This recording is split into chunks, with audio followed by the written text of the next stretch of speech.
Update करेंगे आपको कराची खारादर और बताया जा रहा है कि वहाँ पर इमारत का एक हिस्सा गिर गया है। 4 खवातीन समेत 9 अफराद को रेस्क्यू किया जा चुका है। कुछ देर कबल ये अफसोसनाक वाक़या रिपोर्ट हुआ है। तीसरी, चौथी और 5वीं मंजिल के रिहायशी शदीद मुतासिर हुए हैं। बात करेंगे, मोहम्मद काशान ज्वाइन कर रहे हैं। काशान, बताया जा रहा है कि 2 बिल्डिंग्स के दरमियान ये कॉरिडोर था, उसकी वजह से ये अफसोसनाक वाक़या रिपोर्ट हुआ है। अभी तक क्या कुछ हो सका है, क्या इसमें पेशरफ्त हुई है? देखें, आप बिल्कुल सही कह रहे हैं। 2 बिल्डिंग के दरमियान ये कॉरिडोर था जिसके बाकी हाथ से रोनुमा हुआ है। इमारत में टोटल अफराद की तादाद 22 है, जिनमें से 9 अफराद को वो रेस्क्यू कर लिया गया है, जिनमें 4 खवातीन भी हैं और दिगर मर्द शामिल है जिनको रेस्क्यू किया गया है स्नॉर्कल की मदद से। जबकि रेस्क्यू हुकाम से दावा किया जा रहा है कि अब से कुछ देर में रेस्क्यू ऑपरेशन जो है वो मुकम्मल कर लिया जाएगा और तमाम अफराद को बाहिफाजत रेस्क्यू कर लिया जाएगा।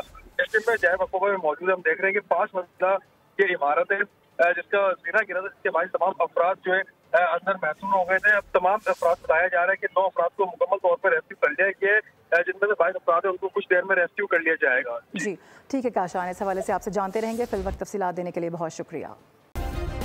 सब्सक्राइब करें और बेल दबाएं ताकि कोई खबर रह न जाए।